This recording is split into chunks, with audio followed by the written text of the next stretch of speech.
मेरा नाम रविता है और जब मेरी शादी हुई थी तब मैं सिर्फ 19 साल की थी। हमारे घर में 5 बहनें थीं और जैसे जैसे हम बड़ी होती गईं, हमें समझ आ गया था कि हमारे हिस्से की जिंदगी शायद हमारे सपनों जैसी नहीं होगी।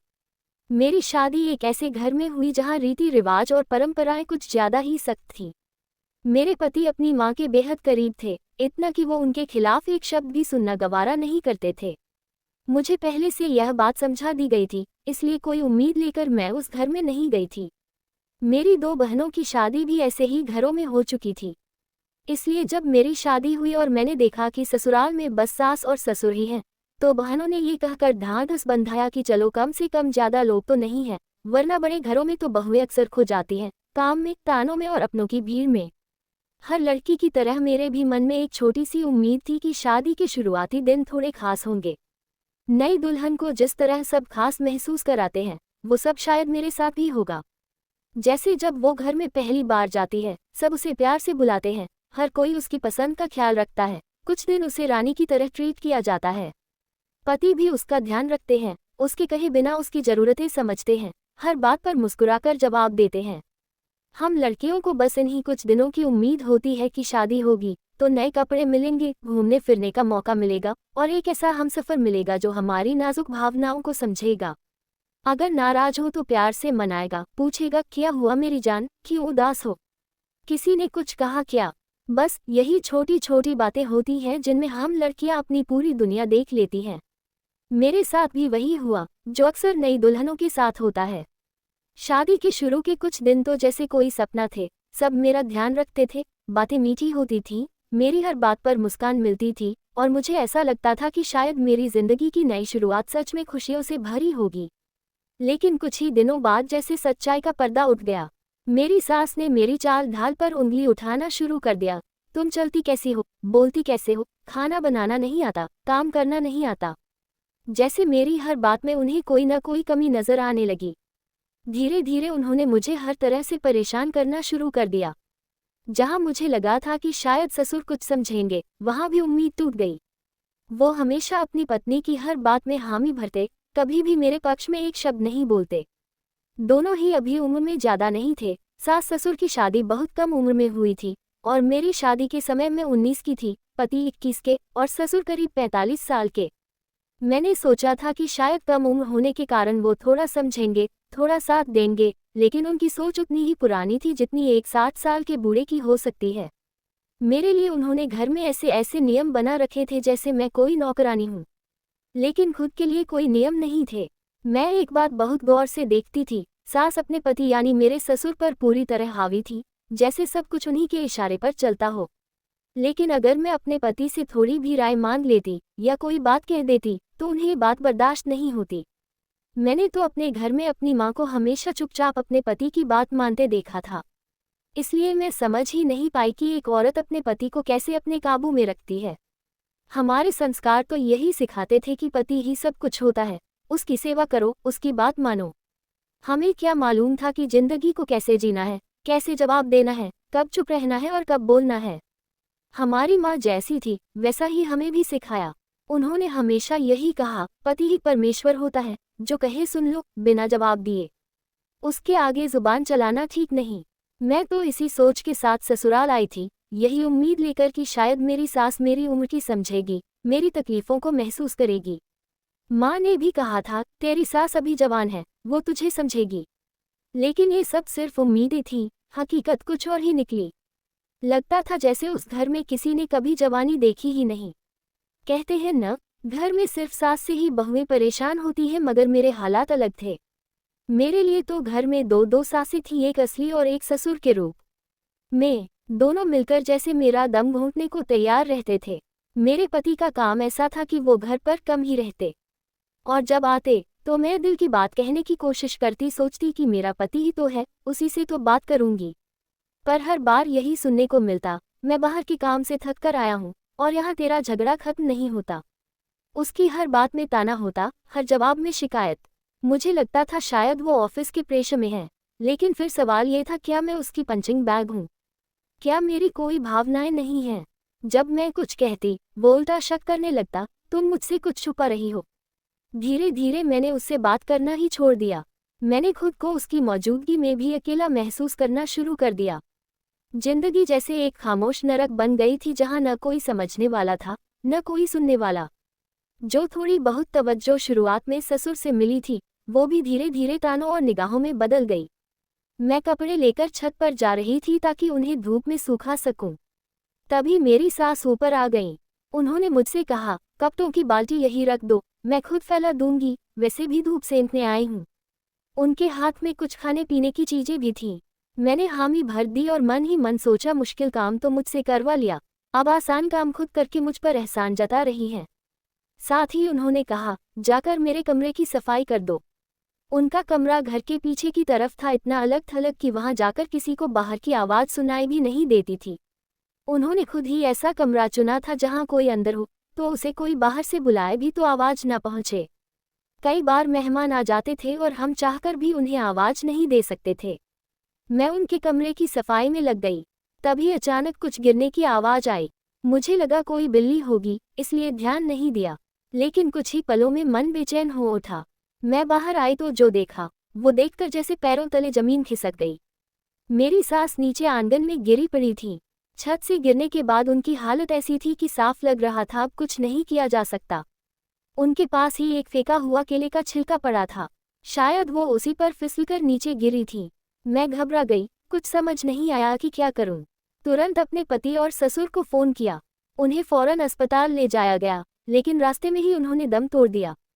घर में मातम छा गया। दुख तो मुझे भी बहुत हुआ, आखिर मेरे पति की माँ थी, जिनके साथ मैंने भले ही अच्छे संबंध साझा नहीं किए, पर वो घर की एक मजबूत कड़ी थी। मगर वक्त कभी किसी के लिए नहीं रुकता। दुखों का दौर बीता और जिंदगी किसी तरह फिर से आगे बढ़ने लगी। मेरे ससुर घर पर ही रहते थे और मेरे पति रोज अपने काम पर निकल जाते थे। जब सास नहीं रही तो घर में कुछ वक्त के लिए खामोशी छा गई। लेकिन जैसे ही दिन बीता, सब अपनी अपनी जिंदगी में वापस लौटने लगे। सच कहें तो कोई किसी के लिए रुकता नहीं है। सास की मृत्यु के बाद कुछ रिश्तेदार मिलने आए। उन्होंने बातों बातों में एक अजीब सी टिप्पणी कर दी, तुम्हारे ससुर तो अब बहुत खुश होंगे। मैं हैरान रह गई, पूछा, ऐसा क्यों कह रहे हैं? वह तो बहुत दुखी हैं। इस पर उन्होंने कहा, कौन सा प्रेम था उनके बीच? जब जवान थे तब भी इधर उधर चक्कर थे उनके। वो बेचारी तो हर बार माफ करती रही, लेकिन आखिर थककर उसने भी सब छोड़ दिया। मैंने कहा, मुझे इन सब बातों का कुछ नहीं पता, और अब जब घर में मौत हुई है तो ये सब बातें करना ठीक नहीं। ये वक्त शोक का है। मगर वे मानो रुकने का नाम ही नहीं ले रहे थे।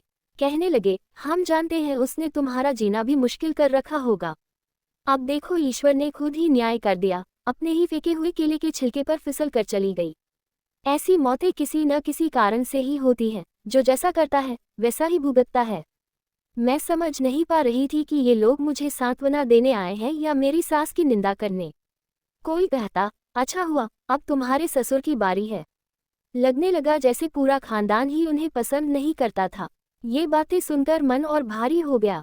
दुख इस बात का नहीं था कि लोग क्या कह रहे हैं, दुख इस बात का था कि एक इंसान की मौत के बाद भी लोग सिर्फ उसकी कमियों का हिसाब जोड़ते हैं।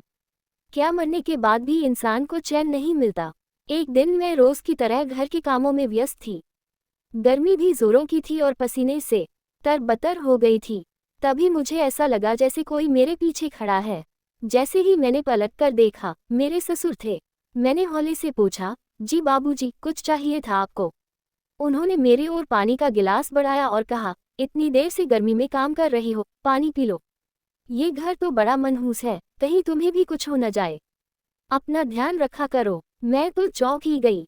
ये वही ससुर थे जो हमेशा मेरी सास के साथ मिलकर मेरी शिकायतें करते रहते थे, मुझे तंग करते और मुझे ऐसा वैसा बोलते। आज वही खुद मेरे लिए पानी लेकर आए थे, वो भी इतने अपनत्व के साथ। पल भर को लगा जैसे दिल को कोई ठंडक सी मिली हो। मैंने पानी ले लिया, शुक्रिया कहा और दिल ही दिल में सोचा, शायद अब जब सास नहीं रही तो इनके दिल में इंसानियत जाग गई हो। आखिर मैं भी किसी की बेटी हूँ। कभी कभी ऐसा होता है ना कि घर में चाहे जितना भी तनाव हो, पर ससुर बहू के साथ थोड़ा सौम्य व्यवहार कर लेते हैं, छुपकर उसकी मदद करते हैं। मगर फिर ख्याल आया कि ये वही शख्स हैं जिन्होंने कभी मेरे दर्द को नहीं समझा, बल्कि उसमें और जहर घोलते रहे। जो मेरी सास के साथ मिलकर मेरे लिए अनचाहे कामों की फहरिस्त बनाते थे, झगड़े करवाते थे, मेरी शांति छीन लेते थे। फिर ये अचानक से बदला बदला सा व्यवहार। यह अपनापन क्यों? क्या ये सच्चा था या सिर्फ दिखावा? कोई किसी को पानी तभी पिलाता है जब उसे उसकी परवाह हो, और ये परवाह तो इनके भीतर कभी दिखी ही नहीं। फिर अब ये कहाँ से आ गई? किसी बेटी को उसके मायके से विदा कराकर ससुराल लाना कोई छोटी बात नहीं होती। हर कोई बड़े वादे करता है, हम बहुत ख्याल रखेंगे, बेटी को कभी कोई कमी नहीं होगी, लेकिन असलियत में जब जिम्मेदारियों की बारी आती है तो ज्यादातर बातें हवा हो जाती हैं।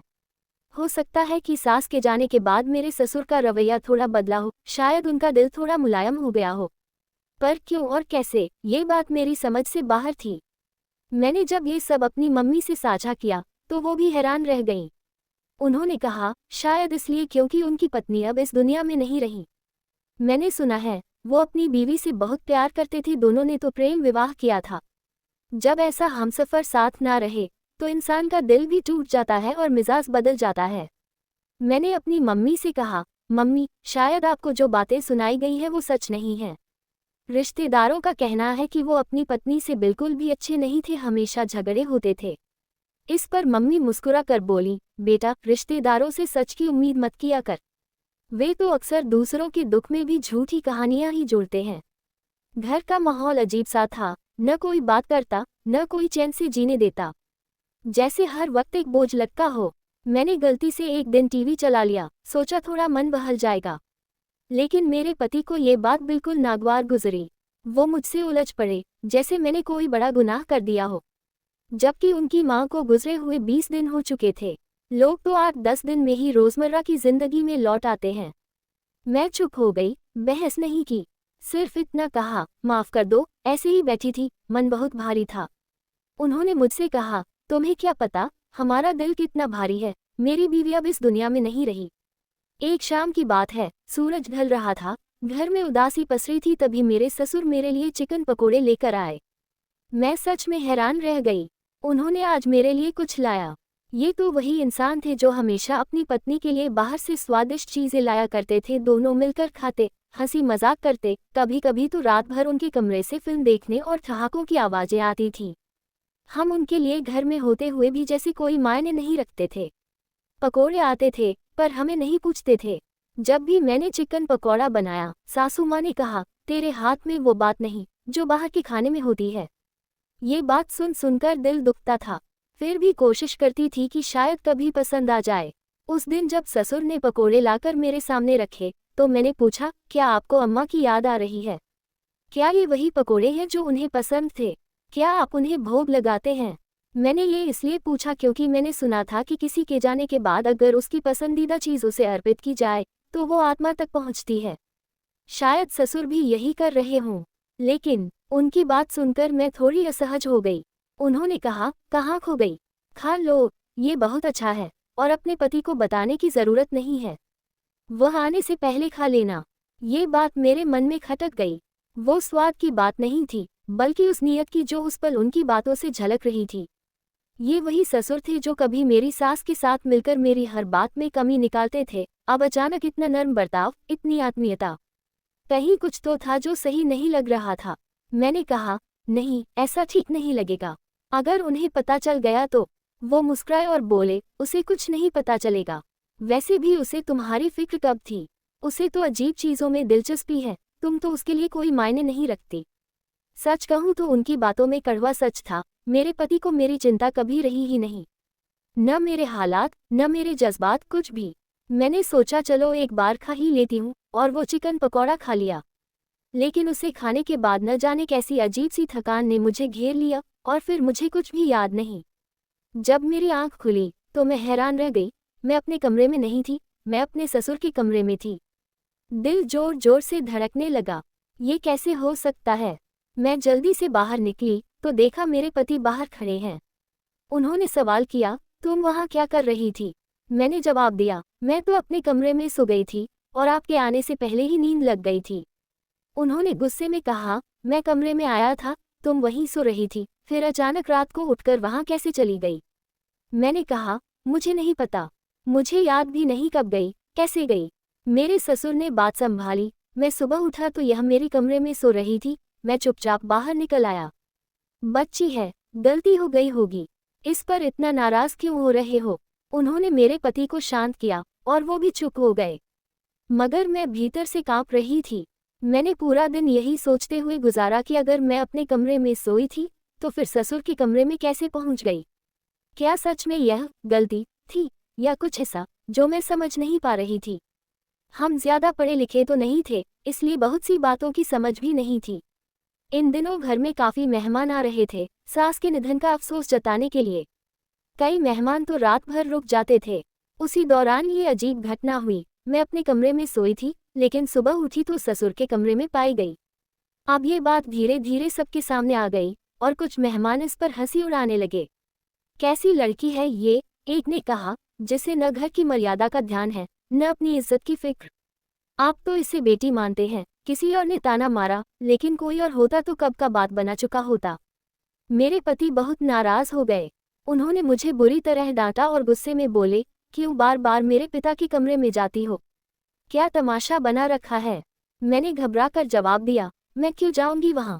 मुझे खुद नहीं पता कि मैं कब और कैसे वहां पहुंच गई। मैं तो अपने कमरे में ही सोई थी। उनका शक और बढ़ गया।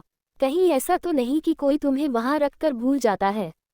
उन्होंने तंज कसा, क्या तुम्हें खुद को होश नहीं रहता कि तुम कब उठकर जाती हो? ये सब पहले नहीं होता था, अब अचानक कैसे शुरू हो गया? क्या मुझे बेवकूफ़ बना रही हो? मैं रोते हुए बोली, मुझे सच में कुछ नहीं पता, मुझे खुद समझ नहीं आ रहा कि ये क्या हो रहा है। लेकिन उन्होंने मेरी बात काट दी, तुम्हारी शक्ल और हालात देखकर कुछ नहीं कहा जा सकता। जो सच होगा वही मानूंगा, और अगर मुझे जरा भी शक हुआ कि तुम मुझे धोखा दे रही हो तो जो अंजाम होगा उसकी कोई कल्पना भी नहीं कर सकता। मेरे पति ने तो जैसे एक अजीब तरह का इंतजार शुरू कर दिया था। अगर वह पहले कुछ समझते तो शायद मेरी ज़रूरतों का ख्याल रखते, मगर अब तो वह बस अपनी माँ के गम में डूबे हुए थे। कभी मेरी ओर ध्यान नहीं देते थे, न कभी पास आते थे, और न ही मेरी किसी बात से उन्हें कोई फर्क पड़ता था। मुझे समझ आता था कि हर किसी की मौत एक दिन होनी है, और उम्र बढ़ने के साथ हमारे माता पिता अक्सर पहले इस दुनिया से चले जाते हैं। लेकिन इसका ये मतलब तो नहीं कि हम उन यादों में बेजान हो जाएं और दुनियादारी को ही भूल जाएं। जिंदगी का सिलसिला तो चलता ही रहता है, और ये बदलाव सबके साथ होता है। मगर मेरे पति के लिए उनकी माँ का गम ही सबसे महत्वपूर्ण था। अब हमारे बीच पति पत्नी का कोई रिश्ता नहीं रह गया था। मैं अब इस बात से भी परेशान नहीं थी, क्योंकि मेरे दिल में उनके करीब जाने का अब कोई ख्वाहिश नहीं थी। वह हमेशा अपनी माँ के बारे में सोचते रहते थे और उनकी बातें सुनते सुनते वह मुझसे झगड़ने भी लगते थे। मेरी उम्मीदें खत्म हो चुकी थीं और मैं बस उसी रास्ते पर चलने की कोशिश कर रही थी जिस पर उनका दिल और दिमाग अभी पूरी तरह से अटका हुआ था। वह कई बार मुझ पर हाथ भी उठा चुका था, लेकिन मैंने सब कुछ सह लिया, ये सोचकर कि मुझे अपना घर बचाना है। मैं अपनी बहनों में सबसे छोटी थी और वे भी किसी तरह अपने घर में गुजारा कर रही थी। मुझे भी यही करना था, अपनी मर्जी से चाहे जैसा भी रहूं, लेकिन बस सहना तो था। मैंने कभी कोई शिकायत नहीं की, और जब वह मुझसे बात करता तो कहता था, मुझसे बातें मत किया करो, तो मैंने उसकी बात मानकर उससे बात करना बंद कर दिया था। लेकिन उसे इसका कोई एहसास नहीं हुआ था। पहले तो मुझे लगता था कि ठीक है, अपनी दुनिया में खोए रहो, लेकिन अब वक्त गुजर चुका था और कभी कभी मुझे अपने पति की ज़रूरत महसूस होने लगी थी। मैं उसे इशारों से ही अपनी चाहत जताती थी, क्योंकि औरत को कभी भी पहल नहीं करनी चाहिए, ऐसा समाज में सिखाया जाता है। हमारे घर में यह माना जाता था कि औरत कभी भी पहला कदम नहीं बढ़ाती, क्योंकि अगर वह ऐसा करती है तो पति को लगता है कि वह ठीक नहीं है। इसी वजह से औरतें शर्म से पीछे हट जाती हैं, और यही सच था। पति का काम था कि वह आगे बढ़कर पहल करे, मगर मेरे पति अब तो जैसे किसी और दुनिया में खो गए थे। पहले कुछ बातें होती थीं, थोड़ी मोहब्बत और प्यार, कम से कम मुझे मेरा हक मिलता था। लेकिन अब तो वह बिल्कुल दूर हो गए थे, न मुझे ध्यान देते थे, न मुझे कोई अहमियत देते थे। मेरे ससुर का थोड़ा सा भी ख्याल रखना मुझे बहुत अपनापन महसूस कराता था, क्योंकि मेरे पति तो अब बिल्कुल ही दूर हो चुके थे। अब घर में भी लोग मेरी इज्जत कम करने लगे थे और मेरे बारे में अजीब बातें करने लगे थे, जैसे कि ये लड़की पागल है। मेरे ससुर अक्सर मेरे लिए कुछ खाने पीने की चीज़ लाते थे, और जब भी मैं वह खाती मुझे गहरी नींद आ जाती थी। इसके बाद जब सुबह उठती तो अपने ससुर के कमरे से बाहर निकलती। धीरे धीरे उन्होंने बाहर चारपाई डालनी शुरू कर दी थी और कहते थे, मौसम बदलने वाला है, सर्दियां खत्म हो गई हैं, मैं बाहर सो जाऊंगा। ये सब मेरे लिए अजीब था, क्योंकि वह मेरे कमरे में आने लगे थे। एक दिन मेरे पति ने मुझसे पूछा, तुम अपने कमरे को अंदर से लॉक क्यों नहीं कर देती? मैंने कहा कि कमरे का लॉक खराब हो गया है। फिर उन्होंने किसी से पूछा और वह बोले, लगता है तुम्हारी पत्नी को नींद में चलने की बीमारी है। लेकिन मुझे समझ नहीं आया कि यह बीमारी मुझे कब हो गई। मुझे तो कभी नहीं लगा था कि मुझे ऐसी कोई बीमारी हो सकती है। मैं हमेशा अपनी बहनों के साथ कमरे में सोती थी और उन्होंने कभी नहीं कहा कि ऐसा कुछ हुआ है। अगर किसी को ये बीमारी होती है तो उसे खुद पता नहीं चलता कि वह क्या कर रहा है, लेकिन उसके आसपास के लोग इसे पहचान सकते हैं। मुझे तो आज तक किसी ने यह बात नहीं बताई थी। मेरे पति ने कहा कि तुम कुछ दिन अपने घर चली जाओ, वहां रहकर तुम्हारा दिल और दिमाग दोनों सही हो जाएंगे। मैं अपने माता पिता के घर चली गई और वहां अपनी बहनों से पूछा कि क्या मैं कभी रात को नींद में चलने की आदत रखती थी। उन्होंने कहा, नहीं, तुम क्यों ऐसा करोगी? तुम तो एक बार सो जाती हो और फिर सुबह ही जागती हो। मेरी एक बहन तो पूजा के लिए उठती थी और दूसरी बहन को बार बार बाथरूम जाने की आदत थी। हमारी सभी बहनों की नींद हल्की थी, लेकिन मुझे सब कहते थे कि मैं एक बार सोने के बाद इतनी गहरी नींद सोती हूँ कि सुबह ही जागती हूँ। उन्होंने कहा कि ऐसा कुछ नहीं था और मुझे बहुत हैरानी हुई कि अगर मुझे नींद में चलने की बीमारी होती तो क्या यह अपने घर में भी होती। मैंने वहाँ 4 रातें बिताईं और उन 4 रातों में से एक रात भी मैं किसी के कमरे में नहीं गई। जब मैं ये बात अपने पति को बताने गई तो उन्होंने मुझे उल्टा दोषी ठहरा दिया। उन्होंने कहा, तो फिर तुम ही बताओ, ये सब क्या है? क्या तुम किसी चक्कर में हो? मुझे लगा कि मेरे पति को मेरी कोई परवाह नहीं थी और वह मुझे सिर्फ शक की नज़रों से देखते थे। अब तो मेरे पति ने मुझ पर आरोप लगाने शुरू कर दिए थे और मैं गुस्से में ये सोचने लगी कि अच्छा था अगर मैंने किसी से कोई चक्कर चला लिया होता, क्योंकि तोहमत तो मुझ पर लग ही चुकी थी। लेकिन मैं इस तरह की लड़की नहीं थी और ऐसा करना मेरे लिए संभव नहीं था। मैं इस स्थिति से बाहर निकलने की सोचने लगी और धीरे धीरे मैं अपने पति को उसके हाल पर छोड़ने लगी। मुझे अब ये समझ में आने लगा था कि अगर उसे अपनी पत्नी की कोई परवाह नहीं थी तो फिर उसने मुझसे शादी क्यों की थी? शादी की क्या ज़रूरत थी अगर उसे मेरी किसी भी ज़रूरत का ख्याल नहीं था? ना तो मेरे खाने पीने का, न ही मेरे मानसिक स्थिति का। वह तो बस लड़ाई झगड़े के वक्त ही मुझसे बात करता था। अब मुझे यह महसूस हो रहा था कि मेरे ससुर मेरा ख्याल रखते हैं और मुझे उनका ख्याल अच्छा लगने लगा था। हम घर में 5 बहनें थीं और पापा ने कभी भी किसी एक बहन को ज़्यादा प्यार और ध्यान नहीं दिया था, लेकिन अब मेरे ससुर ने मुझे जो प्यार और ध्यान दिया उससे मुझे अच्छा लगने लगा। वह मेरे लिए किसी पिता की तरह थे जो मेरी हर ज़रूरत का ख्याल रखते थे। कभी मुझे खाने के लिए कुछ लाकर देते तो कभी कहते, बेटी ज़्यादा कामना मत करो, थोड़ी देर आराम भी किया करो।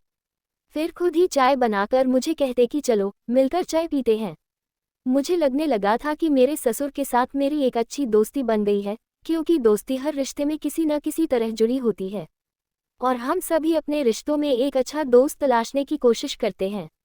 मुझे लगता था कि शायद मेरे ससुर मेरे लिए एक अच्छे दोस्त बन गए हैं और इसमें कोई बुरी बात नहीं थी। एक दिन मैंने उनसे ये सवाल किया कि जब सासू माँ जिंदा थी तो आप मुझसे इतने अच्छे तरीके से क्यों नहीं बात करते थे? उन्होंने जवाब दिया, मैं तो हमेशा से मानता था कि किसी की बेटी को घर लेकर आओ तो उसे अच्छे तरीके से बात करनी चाहिए, लेकिन मेरी पत्नी बहुत झगड़ालू औरत थी। उसे पसंद नहीं आता था कि मैं तुम्हारे लिए कुछ करूँगा या तुमसे अच्छे तरीके से बात करूँगा। वह मुझसे कहती थी कि अगर मैं तुम्हें प्यार दूँ तो तुम्हें और अधिक साहस आ जाएगा। वह इस कारण मुझसे झगड़ती थी क्योंकि उन्होंने खुद भी बहुत जुल्म सहा था और इसी वजह से वह मुझे सख्त रवैया अपनाने को कहती थी। जब मेरी सास इस दुनिया से चली गई तब जाकर मेरे ससुर को कुछ शांति मिली। उन्होंने कहा, तेरी सास ने बहुत जुल्म सहा था और इंसान अक्सर वही बन जाता है जो उसने सहा होता है, लेकिन तुम बहुत अच्छी लड़की हो और मैं हमेशा तुम्हारा ख्याल रखूंगा। मैं तुम्हारे पति को भी समझाऊंगा, मुझे पता है कि वह तुम्हारे साथ ठीक व्यवहार नहीं कर रहा है। मेरी आंखों में आंसू आ गए और मैं रोने लगी।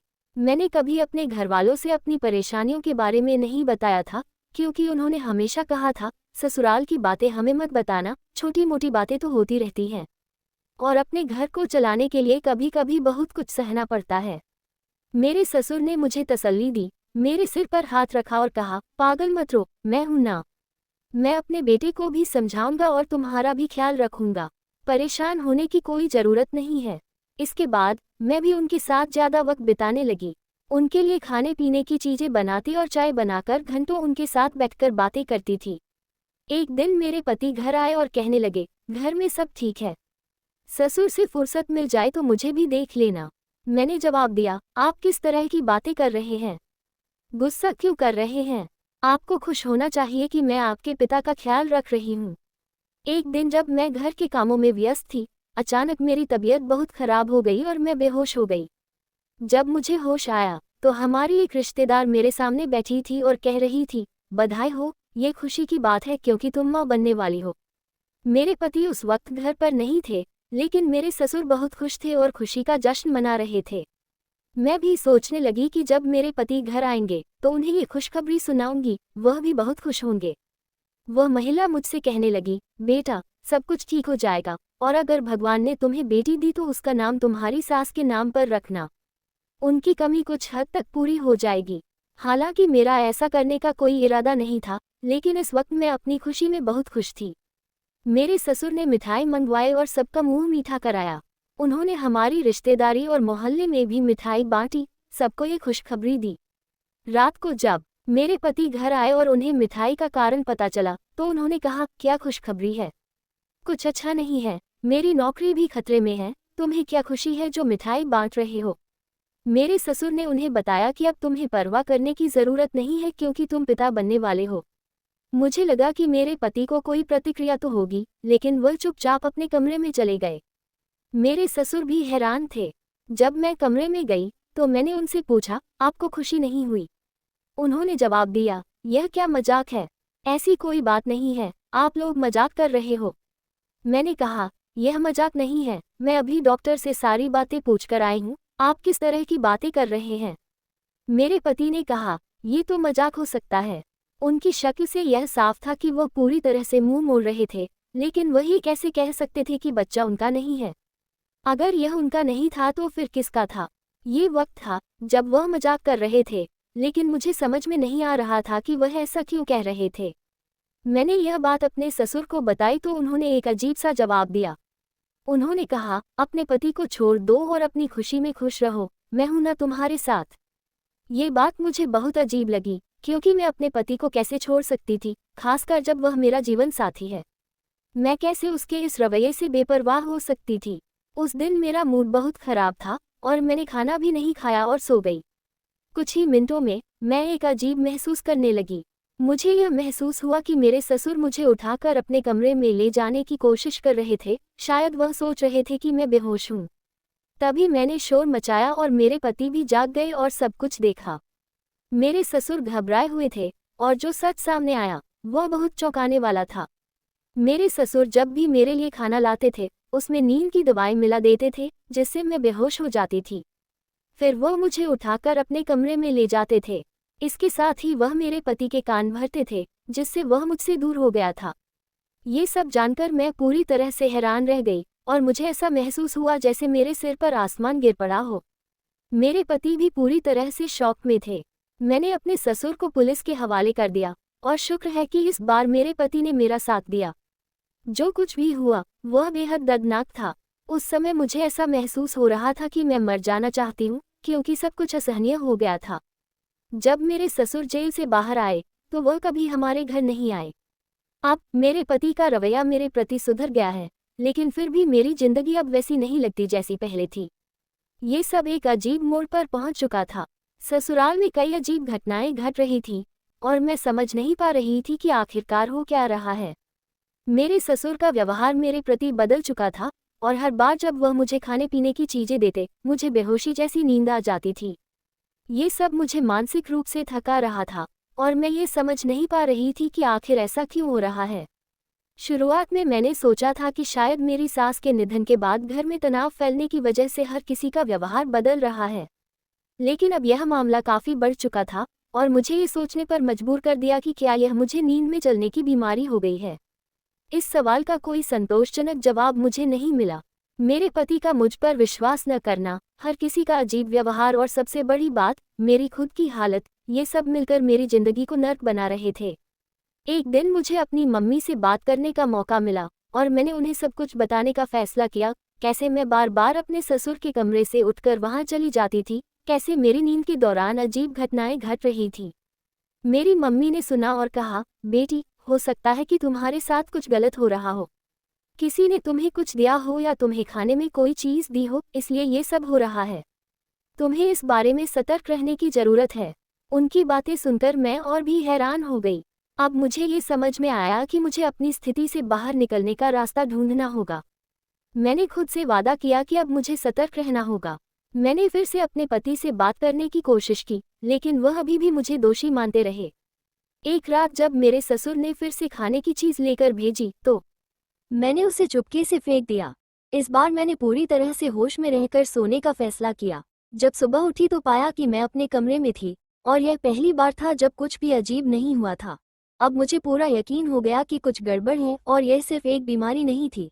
अब मेरे पास दो रास्ते थे, या तो मैं अपनी स्थिति को सबके सामने रखकर सच का सामना करती, या फिर चुपचाप सब सहती रहती। लेकिन मैंने निर्णय लिया कि मैं अब और सहन नहीं करूंगी। मुझे अपनी जिंदगी वापस चाहिए थी, और इसके लिए मुझे आवाज़ उठानी होगी। और मैंने उठाई आवाज़। तो दोस्तों, ये कहानी आपको कैसी लगी? कृपया कमेंट करके बताएं, और ऐसी ही कहानियाँ सुनने के लिए हमारे चैनल को सब्सक्राइब करें।